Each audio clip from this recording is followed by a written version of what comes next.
Hello everyone, Mr. Meaty here, and this will be my non-spoiler review for Batman v Superman: Dawn of Justice. Now, this is a different format compared to my Deadpool review. I'm just trying something different here. Let me know in the comments if you guys prefer this format, and if not, I'll go back to my previous regular type of reviews. Okay? So let's talk about the movie. Okay, so let's start off with a plot. It's been 18 months since the Man of Steel, and the death and destruction during the Zod fight pretty much tells the world what Superman is capable of. He's capable of saving the world, of course, but doing so, he has he causes a lot of collateral damage, and because of this, there is two camps of people.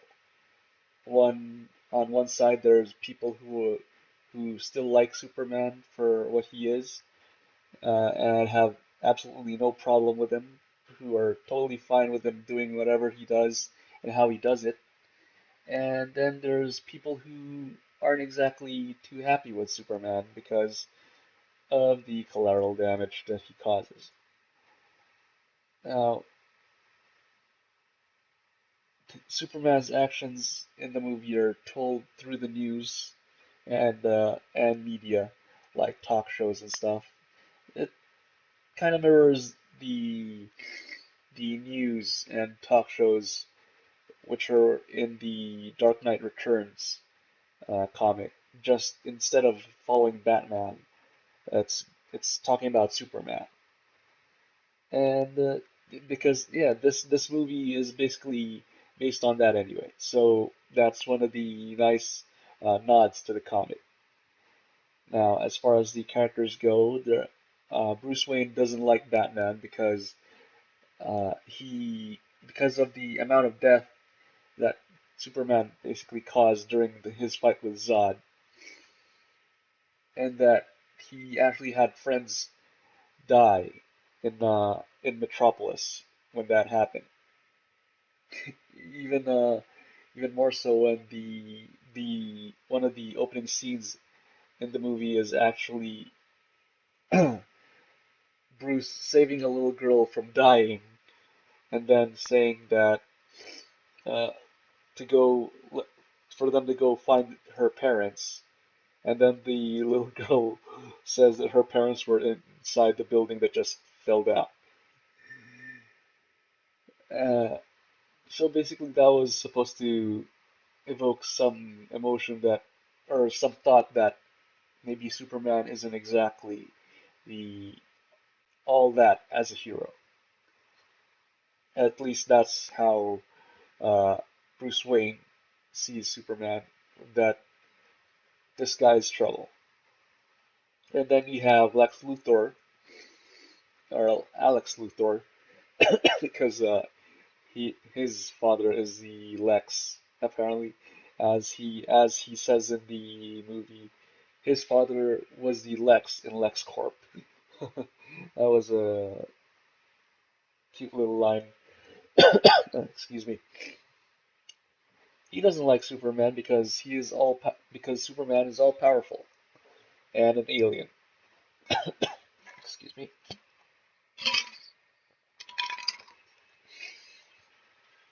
And Lex doesn't trust anybody who is that powerful because, according to him, he can't.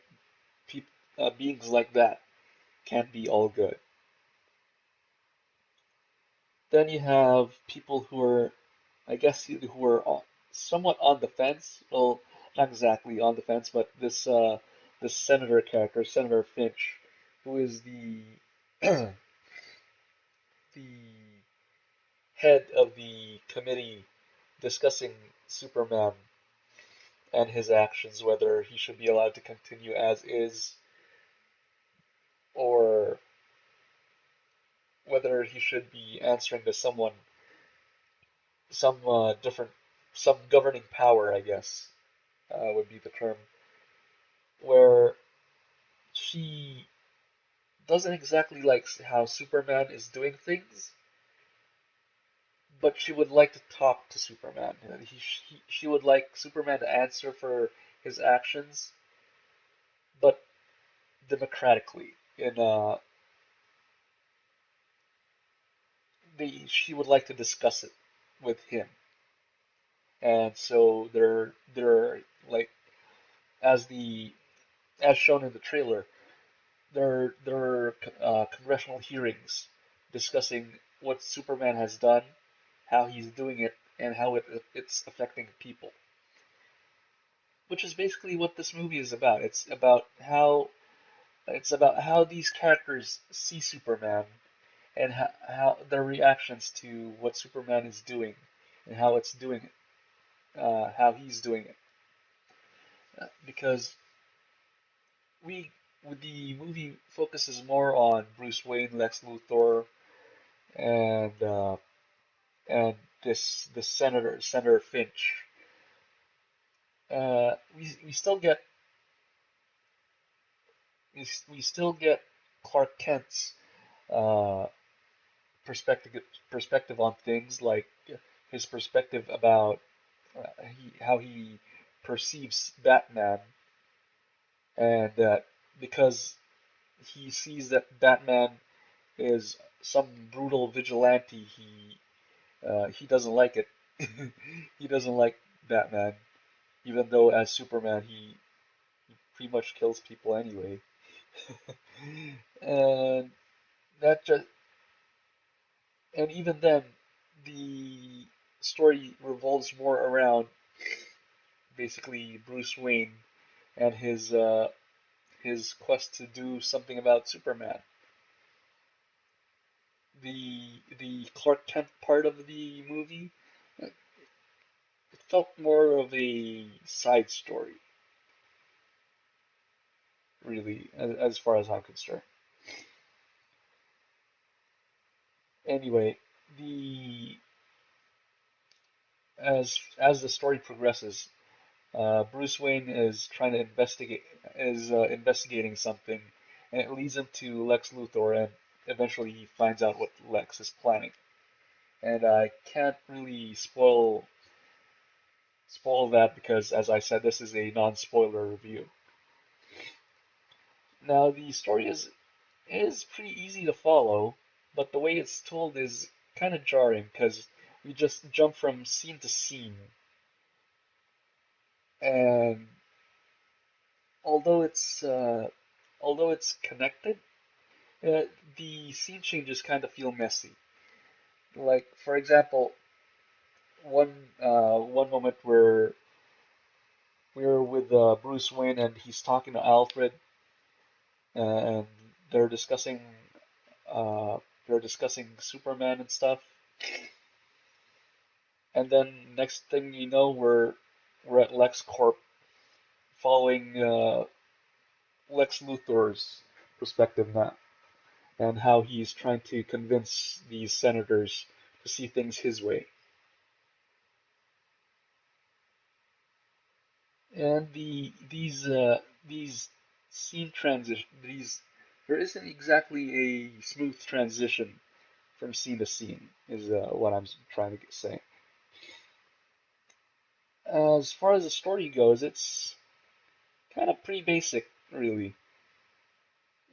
It sort of follows the Dark Knight Returns comic to an extent, especially with fight the fight between Superman and Batman.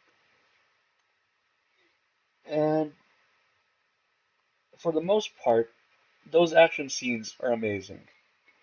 The fight between Superman and Batman, a lot of nods towards the to a lot of the nods to the comic that it's based on, and their reasoning for how Batman is able to actually stand up to Superman. It makes sense.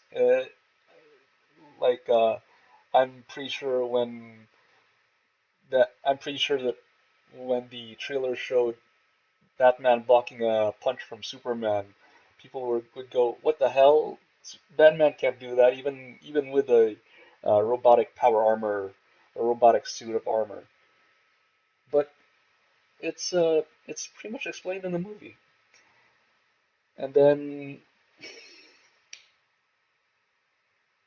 there are parts of the movie that are basically you can cut out, and the the the story would still go on the same. And I'm talking about Wonder Woman's part in this whole thing. I felt that she could be removed completely from the story. All her all her scenes, Wonder Woman and Diana Prince scenes in this movie, they can be completely removed, and this story would still progress in the same way. It's just that they put her there just to further their, uh, just for DC and Warner Brothers to further their plans in their movie universe, to as more of a build-up for the Justice League movie, which is apparently slated for 2017. I actually didn't. I actually thought it was going to be later than that, like 2019 or something. Anyway, yeah, I mean, sure, Diana Prince and Bruce Wayne interact with each other, but it was kind of unnecessary. It's just a, it's just a shallow way for them to meet and interact, and I guess it's just a way to have Wonder Woman in that fight with Doomsday in the end, and not say that she just popped out of nowhere. But in the end, she re the she really didn't need to be there as the story didn't really need her to be there. Uh, so did I like the plot?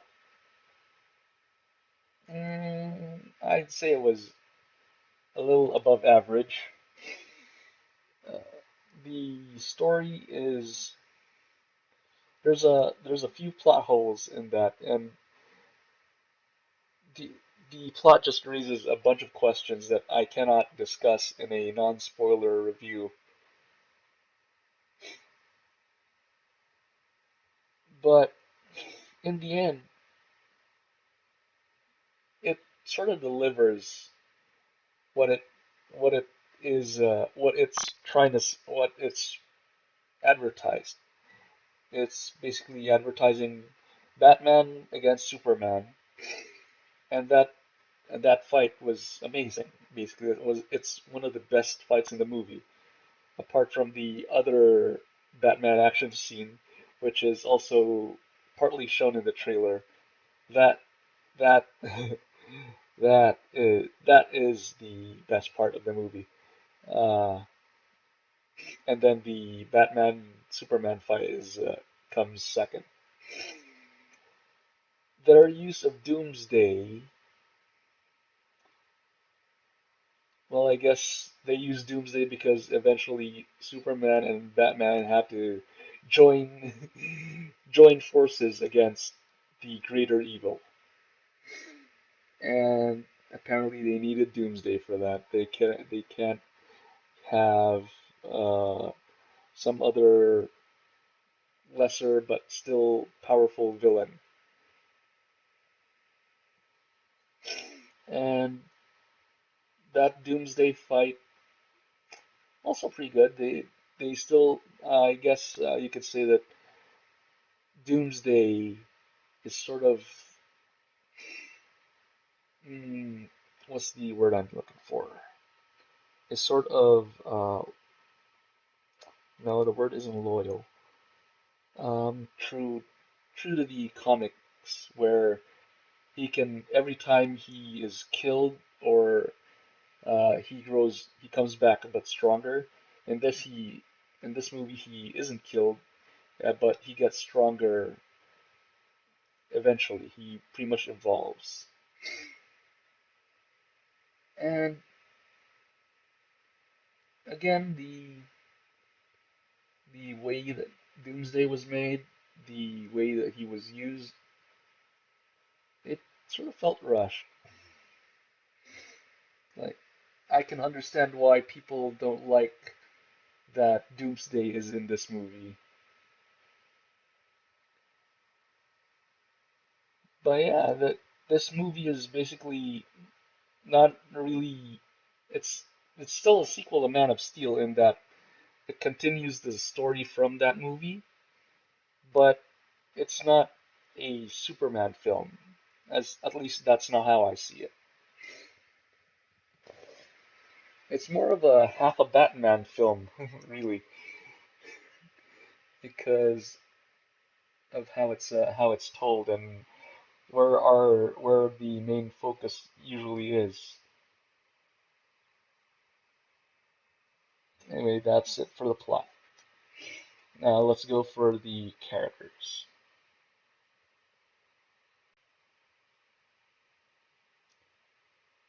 Ben Affleck as Bruce Wayne and Batman is just amazing. I believe that, in my opinion, he is going to be silencing his doubters and people who still doubt, who didn't like the casting choice of Ben Affleck as Batman. I don't think they have any arguments left, or at least their arguments will be weaker after this movie because one, his Bruce Wayne's motivations and his choices is somewhat believable. This is a much older Bruce Wayne. I guess this is the oldest cinematic Bruce Wayne that we've ever seen, and clearly he's been through some stuff, as the trailer has shown with the uh, defaced Robin costume.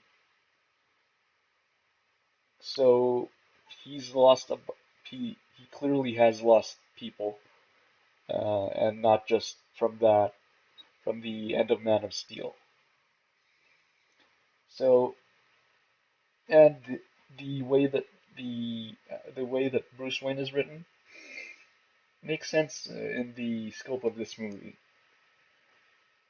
His uh, his portrayal of Batman,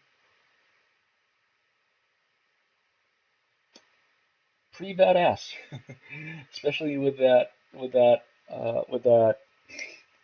fight scene where he takes out a whole bunch of goons with guns.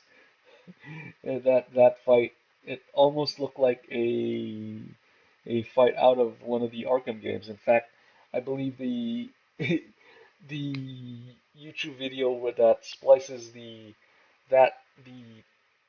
trailer that shows a bit of that scene with parts of the Arkham games where Batman is fighting a bunch of enemies. That makes total sense, and I guess it's what they were going for.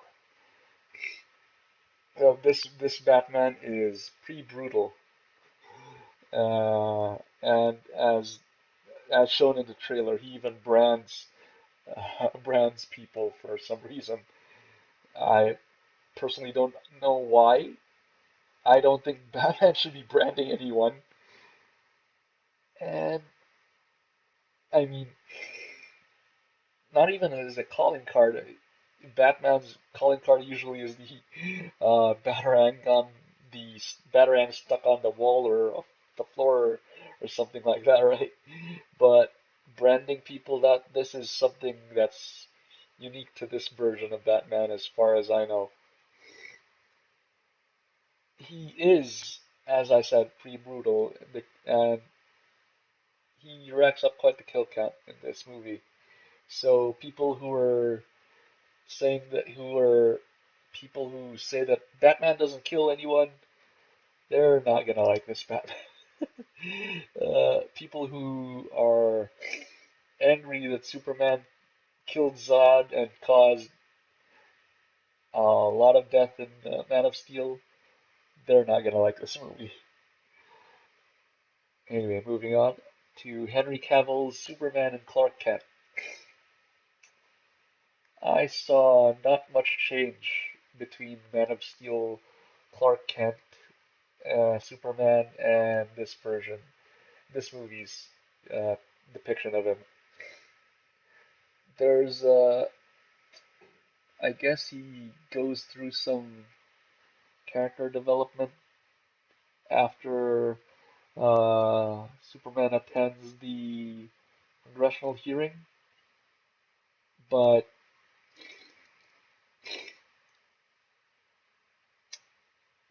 but I didn't exactly feel that it was resolved, where or it was properly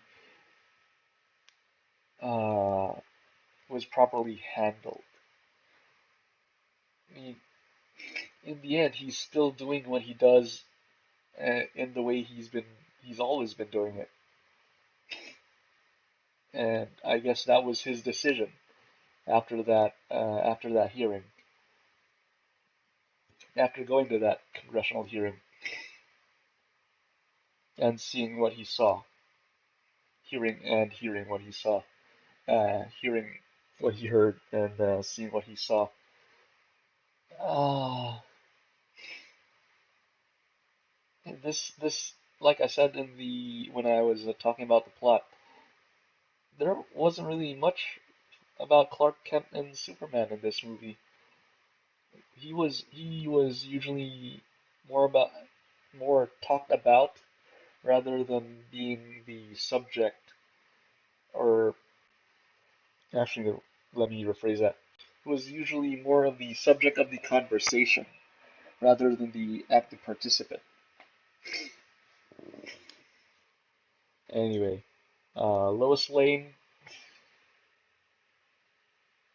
if we saw little of Clark Kent, we saw even less of Lois. Sure, she's the catalyst for some events of the movie, and why Superman is thinking some of the things he is thinking of, some of the thoughts that he has, but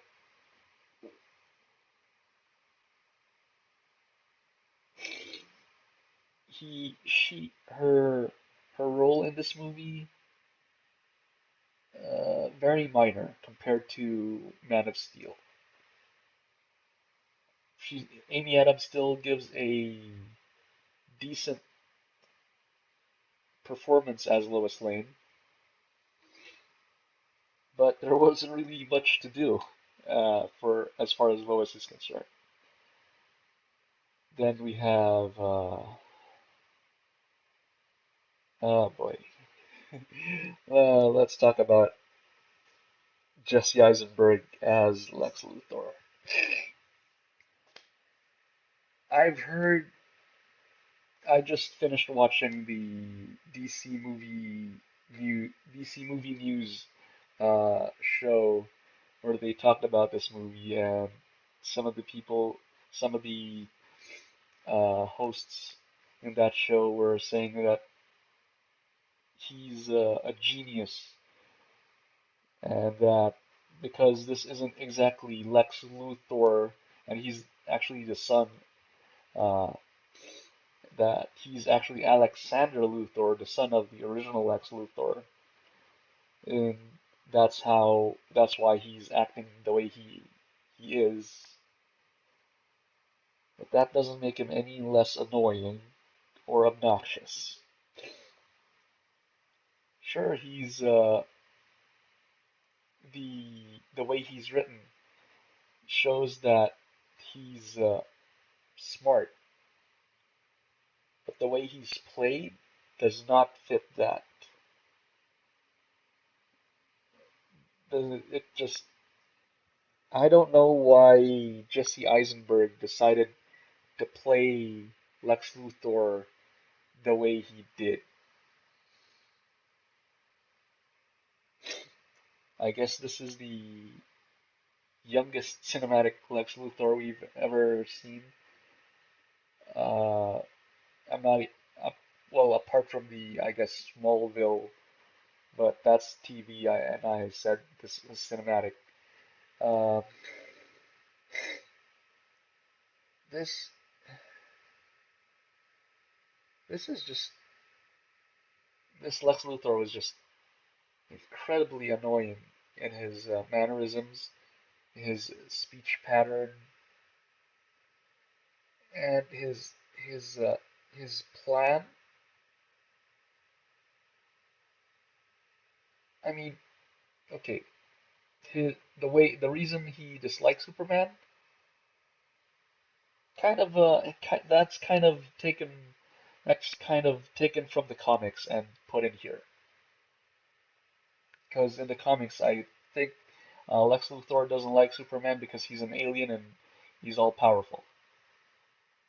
Makes perfect sense. And that's basically why this Lex Luthor doesn't like Superman, and why he thinks he has to deal with Superman.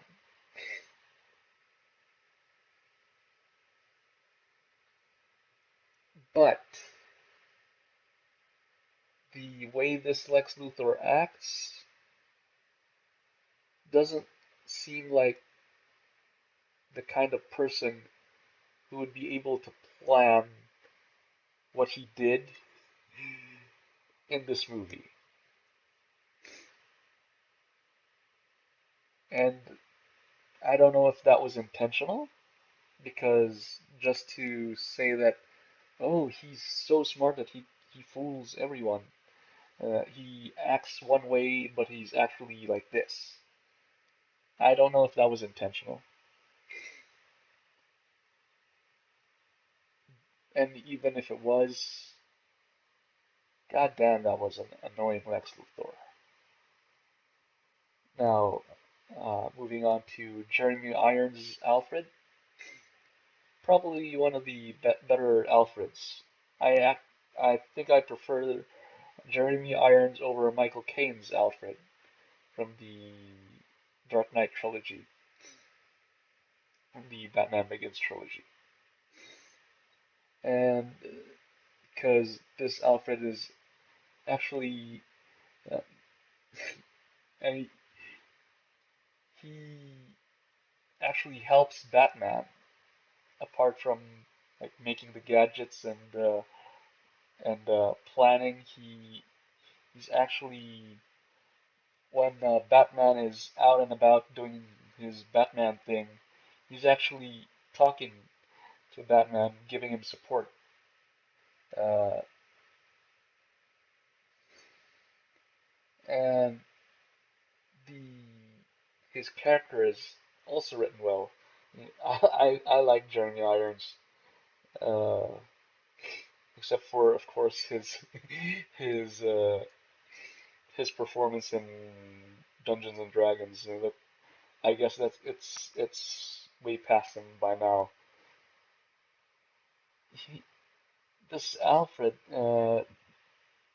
you can tell that although he supports Batman and although he supports Bruce Wayne being Batman, you can tell that he would rather have Bruce Wayne living a different lifestyle, and he's not very shy about getting that through. Uh, Now, Holly Hunter as Senator Finch, she gives an okay performance. She, you can tell that she's sort of conflicted, I guess, about Superman. No, I guess conflicted isn't a word, but you can tell that she would like Superman to answer for his actions, but that she wants to go about it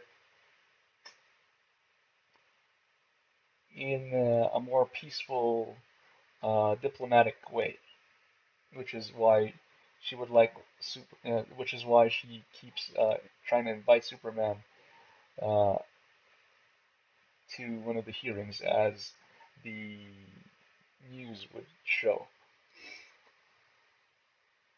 Uh, Nothing really much to say about her. Now, now for the other character, um, Gal Gadot as Diana Prince in Wonder Woman. Another amazing performance.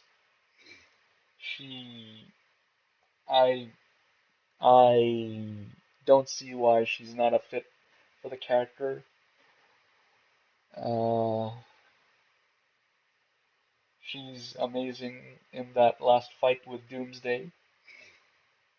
She, her rapport with Bruce Wayne, with Ben Affleck as Bruce Wayne is okay.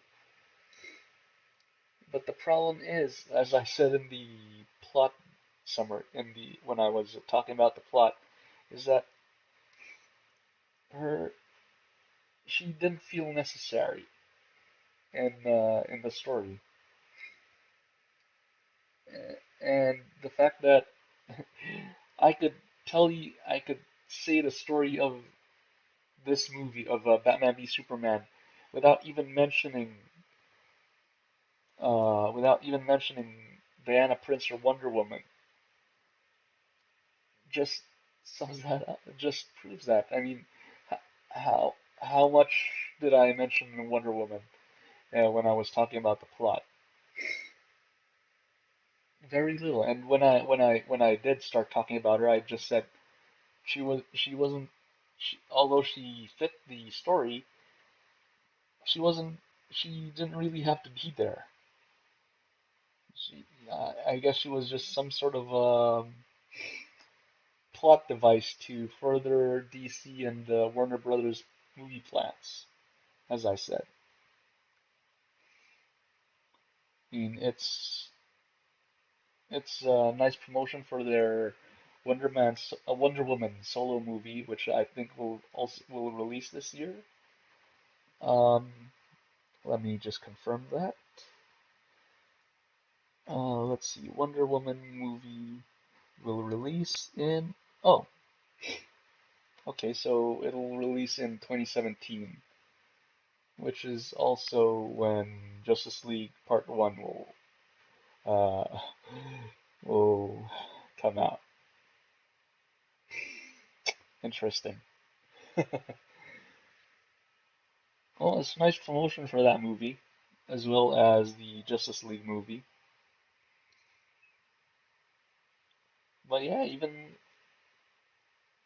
although she helped, but she, as Wonder Woman, she helped a lot in that Doomsday fight. I don't really think she was necessary.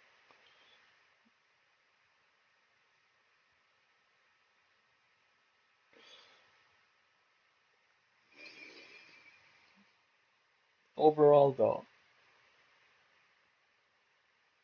overall the actors gave decent enough performance, especially Ben Affleck as Bruce Wayne.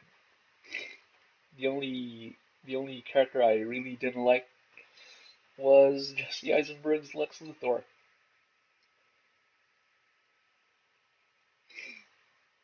Uh, so that's it for the characters. So overall, what did I think about the movie? I thought it was just above average. There's there's some good scenes in there, mainly the Bruce Wayne scenes and the action scenes between Batman and Superman, especially uh, the action scene where Batman takes on those armed thugs. And sure, even the fight with Doomsday, where all three take Doomsday on. That's also pretty good. but the negatives, for at least for me, outweigh those scenes because the story, as I said, although pretty simple, is told very poorly. The scene changes are jarring. The There's just a bunch of scenes that I felt were unnecessary, and Jesse Eisenberg's portrayal of Lex Luthor is just, I can't get over that. I'm sorry, I just can't. Is there anyone that I would recommend this movie to? I would say maybe people who enjoyed Man of Steel, uh, people who just love everything DC does, um, maybe people who aren't as familiar with the characters of Superman, Batman, and Lex Luthor. Maybe those people would enjoy this movie. Um, Overall, it's not really that bad a movie. It's